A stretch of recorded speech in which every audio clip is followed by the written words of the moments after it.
The courtroom was heavy with tension, the kind of silence that presses against your chest and makes every heartbeat feel deafening. A low hum of whispers ran through the room, punctuated occasionally by the soft squeak of shoes against the polished wooden floor. Everyone had gathered here for one reason, yet no one truly knew what to expect. Media cameras pushed relentlessly against the glass dividers, lenses fixed like hawks, eager for the first indication of feeling. Flashbulbs flashed intermittently, sending fleeting, jagged shots of light into the room, briefly illuminating the tense faces of those within. Seated at the focal point was Robyn Brown, a woman who had ridden many storms in the limelight, but nothing could have steeled her for this. Her posture was taut, her back erect, her hands tightly wrapped in her lap, as if grasping them might keep her grounded amidst the turmoil. Her eyes were cast upon the vacant chair beside her, the one her son should have occupied. The glimpse of that empty space gave her a shiver down her spine, a stab of fear that gnawed at her chest. She had attempted to steel herself against all outcomes, but the silence bellowed louder than words. Robyn's gaze darted nervously towards the doors of the courtroom every few seconds, as if willing her son into the courtroom, as if sheer determination could warp reality. The judge, a stern presence in black robes, finally brought down the gavel with a resounding crash, the noise echoing through the room like a warning bell. Instantly the whispers faded, covered by a thick silence that was heavy enough to cut with a knife. Each head swiveled around to the bench, but all eyes were inevitably drawn back to the vacant chair, the emblem of an enigma still unsolved. The bailiff stood stiffly against the walls, eyes sweeping over the gathering, maintaining order in the face of the tension that seethed ready to boil over. Reporters leaned forward over cameras and notebooks, fingers drumming, waiting to record each twitch of emotion on Robyn's face. It was as though the courtroom itself had become a pressure cooker, its breath held, waiting for the one flash of flame to set the drama ablaze. Robyn's brain whirled. Every second dragged on like an eternity. Her heart pounded horribly in her chest, a drum beat that would not abate, echoing off the walls. Why hasn't he arrived? Where is he? The questions churned and turned on her like a tempest, each one sharper than the last. She had phoned him dozens of times in the last few days, messages not returned, voicemails not picked up, each silence cutting deeper than any word could ever do. The not knowing was torture, but she had no other option but to sit here and confront the world while her son was a specter in her existence. She attempted to concentrate on the things around her, anything to divert attention from the ravenous fear that nearly overwhelmed her. The courtroom had a faint scent of waxed wood and stale coffee, and she would never forget it, mingled with tension and metal sharpness of expectation. The ceiling lights were cold and unsparing, creating shadowy silhouettes that flickered over the faces of the people in the room, making every frown wider, every twitch more pronounced, every anxious tick more obvious. Every minute movement was amplified in her imagination, the shift of a reporter to adjust their lens, the involuntary cough of a witness, the rustle of papers on a bench. Both were reminders that this was real, that this was occurring, that her child was gone and nobody had any idea why. Across the aisle, the lawyers were already gearing up. Pieces of paper rustled, pens wrote quickly, and laptop keys clacked in rapid fire as lawyers mapped out their opening arguments. Their presence was a reminder of the stakes. This was no longer family business. The spotlight had made of this private pain a spectacle, a story to be broken down, understood and devoured. Robyn was exposed, as if each secret she had worked to keep hidden, each private tear she had cried in the dead of night, was taken and displayed before the masses. And yet, in the midst of the mayhem, there was quiet in Robyn's head, a sort of artificial serenity. She had to keep her wits, at least externally. Her gaze did not waver from the vacant chair, scanning for even the slightest indication of her son. She pictured the countless possibilities. Had he fled in terror? Was he in hiding from something she didn't know? The worst possibilities crashed violently against each other in her mind, each one more gruesome than the next. The waiting was crushing, the atmosphere thick with tension. She could feel it not only in the room, but in every part of her body, a palpable heaviness bearing down on her shoulders. The doors of the courtroom burst open, and all eyes turned involuntarily. A bailiff entered, clipboard in hand, and the room held its collective breath. Robyn's heart skipped a beat. Had he finally arrived? But he wasn't there. Just another witness, just another piece of the jigsaw puzzle. But the vacant chair sat there, silently taunting her. With each minute that went by without him, she felt another knife in her chest, turning deeper with each passing second. She recalled incidents from her son's early years, glimpses of laughter and naivety, now tainted by the fear and the uncertainty of his vanishing. Her mind stuck on every disagreement, every shout, every flash of tension in the home that could have precipitated his departure. The recollections were bitter, a harsh counterpoint to the harsh reality of the vacant chair in front of her. It was a reminder that the stakes had never been higher, that this wasn't just a matter of law, it was her child's life, his safety, his freedom, all on the line. The judge's gavel came down again, jolting her out of her reverie. "Order in the court," he barked, his voice firm but containing a tightness that echoed Robyn's own. The courtroom came to life, every one of them realizing that the hearing was soon to commence in earnest. Robyn clutched her hands together, until they were white-knuckled. She drew in a deep, shuddering breath, forcing herself to remain calm, to look strong, though she felt as delicate as glass inside. The courtroom waited with bated breath all around her. Reporters hushed, lawyers exchanged glances, and all the spectators leaned forward eagerly. The vacant chair, which was originally just a seat, had become a metaphor of enigma, dread, and unanswered questions. It was an emptiness crying out for answers, a quiet screaming louder than even words could ever manage. Robyn's gaze was still on it, each nerve in her body on high alert, each instinct yelling at her that the truth was finally going to be told, but not yet. Not during the opening statements, not when the witnesses testified, not when the courtroom itself became a theater for the tension and suspense that had been building all along. Time dragged on forever. Each second was expanded, each noise amplified. The quiet thrum of the air conditioning, the slight groan of the chair, the scratching of the pen, all formed part of the background noise to Robyn's own growing anxiety. Her belly churned, her fingers trembled, but she would not allow herself to turn away. The vacant chair was not just a metaphor for emptiness. It was a question, a provocation, a mute accusation. "Why is he not here?" she thought. "Why did he leave me?" And in that instant, Robyn understood something terrifying. What was to happen here in this courtroom would alter everything. The truth, whatever it may be, would not only respond to the questions, it would smash illusions, reveal secrets, and challenge the family to realities they had long shunned. There was more than mere expectation in the air. It was the tangible fear of the unknown, the foreknowledge of a tale, yet to reach its primal climax. She gripped her hands tightly again, and straightened herself. Her gaze never shifted from the vacant chair, never faltered. She was prepared. The court was prepared. The world was observing.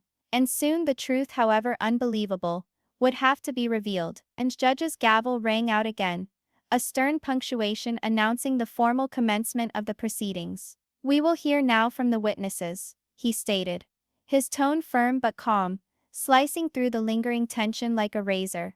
Robyn's tightly gripped hands shook infinitesimally as she inhaled a deep, quivering breath. Her gaze was locked on the vacant chair, next to her, her thoughts a maelstrom of terror and expectation. Every passing second, without sight of her son, felt like an eternity. Mr. Thompson, a neighbor who lived next door to Robyn for more than a decade, was the first on the stand. He had lines of concern etched on his face, and his eyes darting nervously around the room, focusing on the vacant chair before him. He took a deep breath and adjusted the microphone. "Your Honor, I have known Robyn's family for years. I've watched her son come up, and lately I've seen changes." He grew quiet, near silent. He did not laugh as he once had. "And a few days prior, I overheard him fighting on the phone. He appeared, frightened, in a manner that I have never witnessed before." A murmur swept through the courtroom. Robyn's heart skipped a beat. Her stomach contracted. She wished to hear more, yet dreaded what she could discover. The prosecutor moved closer, voice even but firm. Mr. Thompson, what do you mean by scared? Did you see anything in particular? The neighbor swallowed hard. He was pacing back and forth, muttering to himself sometimes, looking around like he thought someone was stalking him. Then he slammed down the phone and took off running into the house. I didn't know what to do. I just got the feeling he was hiding from something or somebody. Robyn's fists gripped together so hard that her knuckles burned. Her thoughts swirled. Hiding from whom? From what? The room closed in around her. As she struggled to stay calm, she could feel the beat of her heart in her throat, hear it in her ears, growing louder with each passing moment. Then the prosecutor had Sarah, a close friend of Robyn's son, take the witness stand. The young woman took a step forward hesitantly, her eyes flying about nervously. She clutched a small notebook, fingers knotting the pages as though searching for solace. I spoke with him a few days ago. She started, voice shaking. He said he felt trapped, like no one at home really knew him. He said he couldn't breathe anymore there. I asked him why, and he just shook his head and mouthed, "You wouldn't understand." Soft gasps filled the courtroom. Robyn's chest constricted, and her eyes pricked with tears. She would not cry in public. She remembered all the times she had reached out to him, tried to connect with him, to comprehend him, to fill the increasing gap, and yet somehow, never quite succeeded.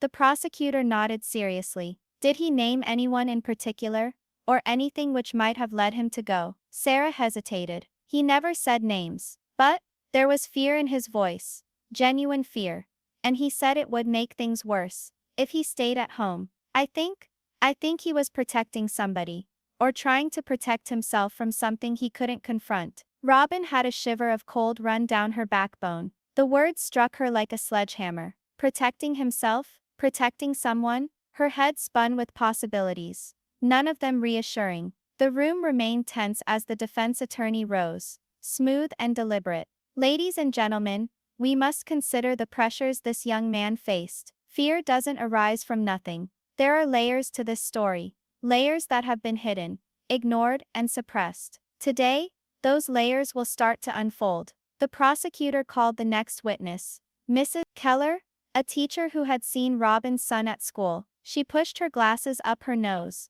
clearing her throat before she spoke. He was smart, gifted, and had such high potential. But lately he pulled away. His grades slipped. He shunned his friends. He seemed afraid to voice his opinion. Once, he lingered after class, quietly sobbing at his desk. He didn't want anyone to realize. Not even me. He insisted that he felt helpless at home, that his opinions did not count. Robyn's chest felt as though it were being squeezed. The memories flooded back. Arguments at the dinner table, raised voices, moments of silence heavy with tension. She thought she had been a good mother, that she had provided love and guidance, yet somehow she had failed to see the depth of his fear. The prosecutor leaned forward, voice gentle but firm. Mrs. Keller, did he ever indicate why he felt powerless? Was there a particular incident or pattern at home that caused this fear? The teacher nodded slowly. He didn't give details, but he alluded to endless pressure and demands. He told me that whatever he did,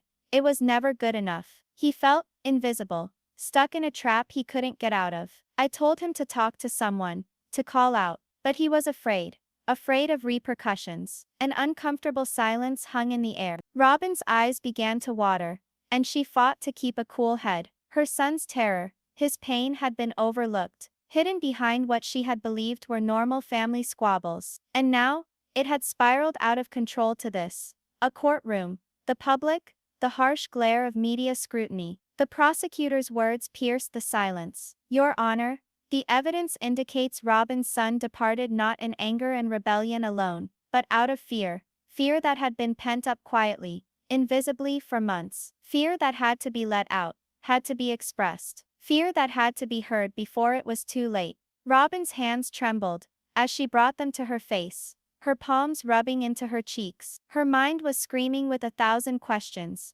What did happen at home? What am I not seeing? Did I push him too hard without knowing it? The courtroom felt like it was closing in on her, each set of eyes weighing down on her, each hushed rumor a blow to her heart. The prosecutor breathed deeply. We are only starting to realize the pressures within this family, the internal struggles that have compelled this young man to take such a drastic step. Today, we will be discovering those facts, and only by confronting them can we even hope to bring him safely home and provide justice. The air in the courtroom was charged, taut as a bowstring. Every eye saw it. The tension, the unease, the apprehension. The vacant chair was no longer mere metaphor of emptiness. It had become a center of intrigue, a question that begged to be answered. And everyone knew, subconsciously, that when the next fragments of the puzzle were uncovered, everything would be irrevocably changed forever. Robyn lowered her hands slowly, tears streaming down her face for all her trying to stay composed. She glanced around the room, at the faces of her neighbors, her teachers, her friends, and she understood that her son's fear had not been invisible. It had just been misseen. And now that the first glimmerings of the truth were beginning to emerge, the burden of what had been overlooked weighed down more heavily than ever. The courtroom sat on the edge of its collective breath, waiting for the next witness, the next revelation, the next crack in the wall of secrets that had denied Robyn's family any knowledge of the extent of their son's despair. Tension and suspense hung over them like storm clouds, dark and relentless, waiting to burst at a moment's notice. And Robyn knew that the answers they were looking for were just beginning to surface. The courtroom was quiet, all eyes fixed on the vacant chair that had come to be a symbol of a family's agony. Robyn leaned forward, elbows on knees, shaking hands, grasping for stability as she attempted to regulate her breathing. Each tick of the clock resonated like a drum in her head, telling her that her moment of truth was drawing near. The air hung thicker than ever, charged with tension that made it hard to swallow, hard to think, hard to hope.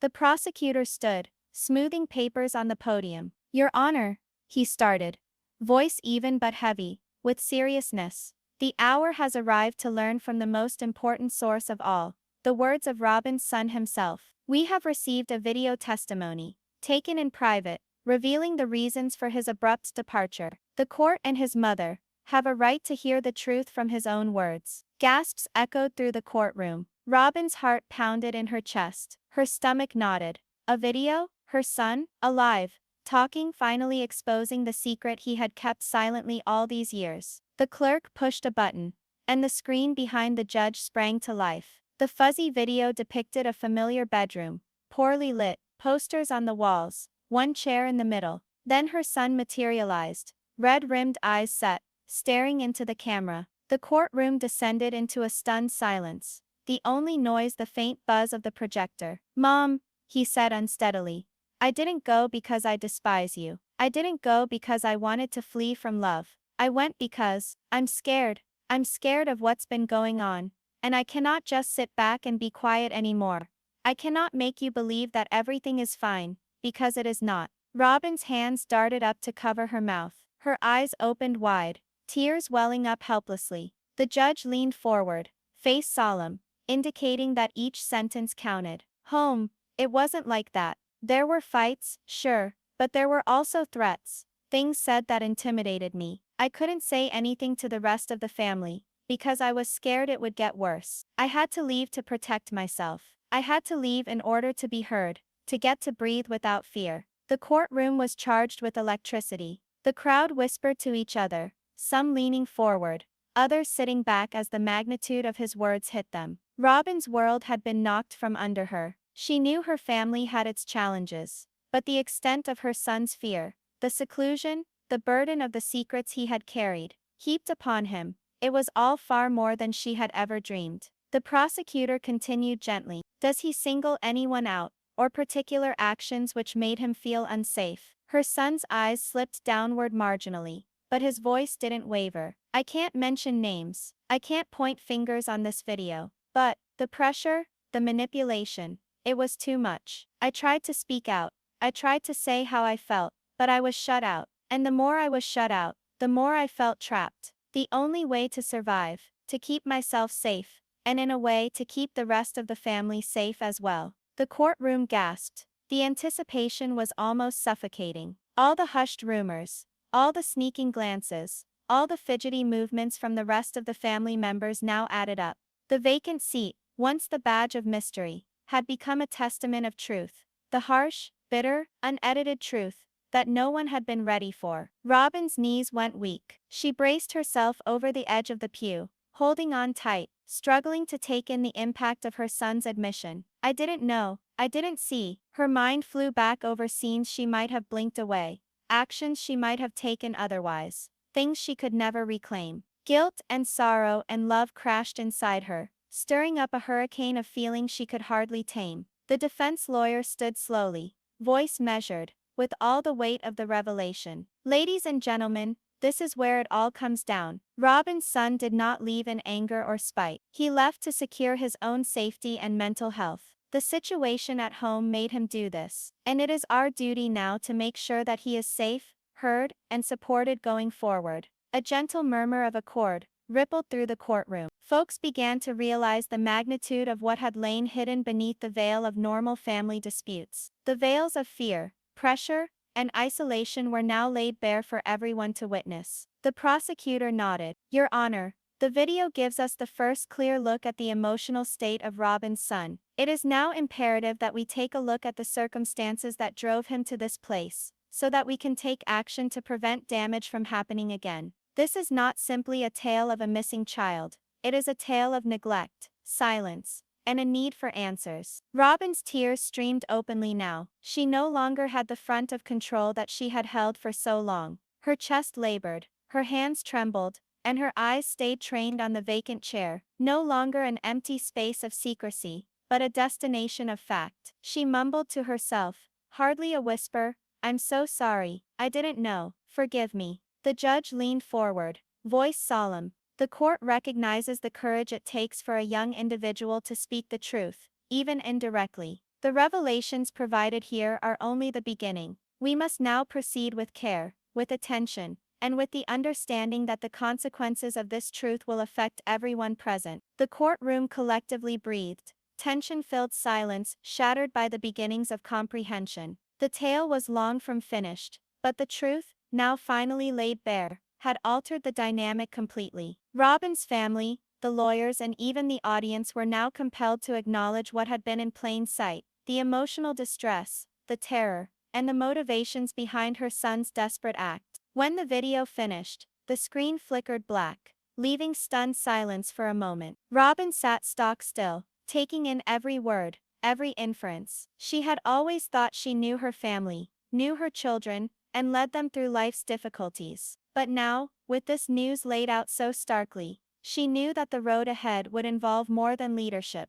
It would involve listening, comprehension, and most of all, facing the uncomfortable realities that had been buried for too long. The tension in the courtroom did not dissipate, but it was now a tension flavored with understanding, a suspense that had been converted into probing questions, and an abject need for answers. Each gaze in the room rested on Robyn, and the vacant chair next to her, a poignant reminder that sometimes the truth hurts as much as it is needed. And in that instant, as she dried her tears and steadied her shaking hands, Robyn understood that the decisions made from there on out would forge not just the future of her son, but the very fabric of their family. The courtroom had been transformed into a crucible, revealing every secret fear, every unvoiced truth, and every resultant consequence that had been quietly accumulating. And now, all was changed. The courtroom was nearly intolerably quiet after the video ended. The screen faded to black, and the room was left in a dim, tense hush. Everyone there appeared to be suspended in time, frozen between shock,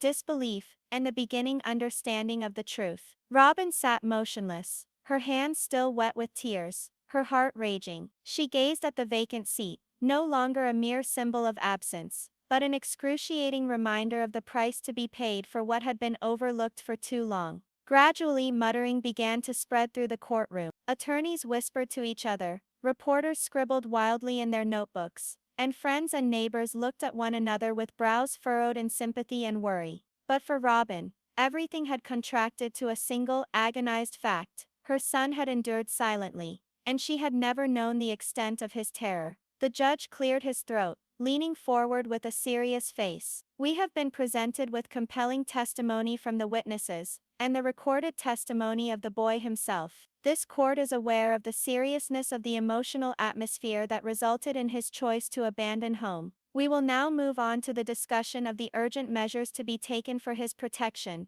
and the investigation of the home situation that caused him distress. Robyn's breath caught in her throat. Circumstances, protection? She was hit by a wave of guilt, a tide of feeling that she could not stem. Her son had not escaped in rebellion, as she had suspected. He had escaped out of fear, pressure, and a need for safety. Her mind rewound to the times she might have gotten in the way, the moments when she had avoided seeing the signs, and the things she could never unsay. The defense attorney rose, voice steady but firm, calling the courtroom's attention. It is critical that we recognize the emotional burden this young man has had to bear. His choice to leave was not an act of rebellion, it was a survival mechanism. The family must address the realities that have been kept silent, and measures need to be implemented to ensure that his well-being and safety become a priority. The doors of the courtroom burst open, and a young man, Robyn's son, stepped in. The room held its collective breath. Robyn's eyes went wide with shock, fear, and relief sweeping over her senses. He was real, standing there in front of her, shaking but determined.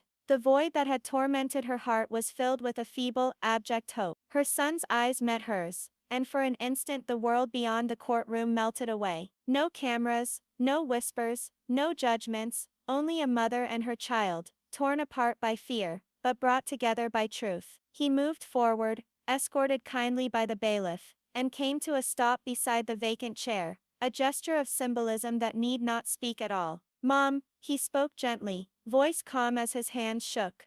"I had to leave to protect myself. I couldn't be quiet anymore, and I needed to be heard. I needed to be able to breathe without fear." Robyn's knees almost gave way. She wept uncontrollably down her face as she breathed softly. "I'm so sorry. I didn't know. I should have seen."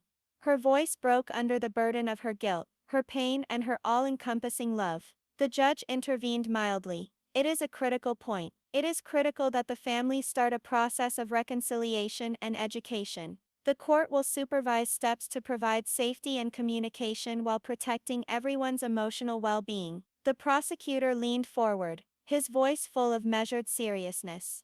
"The truth unveiled today is not palatable. It hurts, but it must be told. The family can no longer turn a blind eye to the root causes which caused this crisis. And now, with the young man here, measures can be taken to actually tackle these problems head-on." Robyn stretched out to her son, reluctant at first, but eventually allowing her hands to graze his shoulders. Their eyes locked, and for the first time in days, there was a spark of hope and understanding between them. He nodded, a silent recognition that in spite of everything, he still believed in her love. Witnesses who had previously testified, teachers, neighbors, and friends, observed the reunion silently in sympathy. Some brushed away their tears, stirred by the naked emotion that permeated the room. Others looked at each other, knowing that they had been witnesses to a turning point, a moment when long-buried truths at last emerged into the light. The courtroom was charged with a new tension, not suspense at the unknown terrors, but fragile, tense energy of reckoning.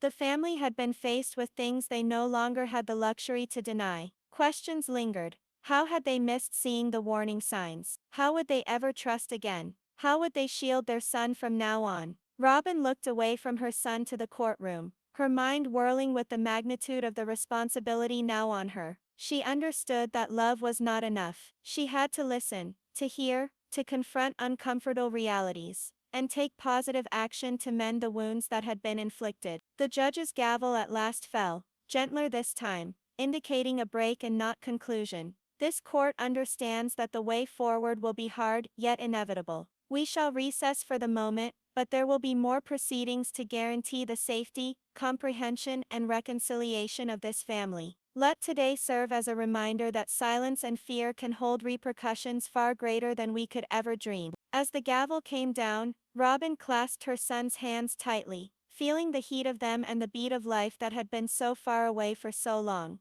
The courtroom around them stirred, whispers and movement creeping back slowly, but Robyn's universe had shrunk to the tenuous, hopeful bond between her and her child. The vacant chair was no longer a representation of mystery or absence. It had become a reminder of truth, of courage, and of the painful but necessary path toward knowledge. Robyn knew it would not be an easy road, but she also knew that finally they could walk it together, bound by honesty, by love and by the determination to never let fear take them down different paths again. And as the courtroom cleared, the cameras still snapping and the whispers echoing behind, Robyn whispered silently to herself and her son, "I will listen, I will understand, and I will never let this happen again."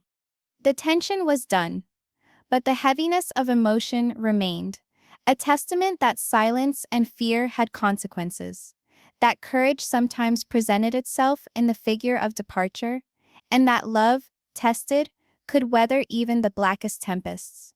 The courtroom was quieter then, the chaos of cameras and murmurs giving way to somber, thoughtful silence. Robyn remained in her seat, drained, but her heart carrying the odd combination of relief and continuing fear. Her son, once distant and unavailable, now sat next to her. His presence, a tenuous strand of hope sewn through the thick tension still present in the room. She took his hand, hesitating briefly before squeezing it. His hand was warm and tense, the slight quiver in his fingers revealing the emotional turmoil he had lived through. They did not talk then. Words seemed inadequate to what had been made known. The silence between them was not hollow. It was full of understanding, remorse, and the unspoken vow of healing. The members of the family who were present in the courtroom, those who had previously thought they knew what was going on at home, now wrestled with their own awareness. Glances were exchanged, eyebrows furrowed, and the burden of responsibility settled upon all. No one could feign ignorance any longer. The circumstances that had driven Robyn's son away were now poignantly obvious, and the necessity for blame and change could not be denied. Robyn's mind relived every second that she could recall from the previous months. Every hurtful word, every overlooked sign, every fight that she had dismissed as small, now in retrospect, they seemed to weigh heavily with consequence. She understood that love, even the strongest love, would not shield her son from fear or abandonment. There were things she had forgotten, feelings that she had neglected, and assumptions she had unwittingly imposed that had left him feeling stifled. She waited, her son finally speaking in a quiet but firm voice. "Mom, I knew you hadn't seen it until then. I knew you didn't intend to hurt me. But I needed to go. I needed to live." His words were basic, but they held the weight of months of unspoken pain. Robyn nodded, tears flowing freely. "I see now," she whispered, "and I swear I will do all in my power to make this right." Outside the courtroom, reporters gathered, photographing every aspect of the ordeal the family had endured. The headlines would yell of the drama, the lost child, the surprising revelations, but within the family's mind was single: understanding, healing, and the tentative rebuilding of trust. Robyn understood the public would never truly comprehend the intensity of the feelings involved, but that didn't concern her. What concerned her was her son, and the relationship they now had the opportunity to rebuild. The judge addressed the family one final time. "This court recognizes that the emotional welfare of all involved is paramount. Steps will be taken to ensure communication, protection, and guidance moving forward. Let this case serve as a reminder of the importance of listening, understanding, and acting before fear escalates into crisis." Robyn felt a load shift ever so slightly off of her shoulders. The court fight was not yet over, but healing had begun. The court had provided her with certainty, and better still, her son had provided her with the truth she had been seeking. As they walked out of the courtroom, hand in hand, Robyn remembered the lessons she would keep for the rest of her life, being vigilant about reading the small signals, questioning even when the questions hurt, and realizing that silence, fear, and unspoken truths can build consequences far greater than anyone can imagine. Her son looked up at her, eyes still cautious but filled with a hint of trust.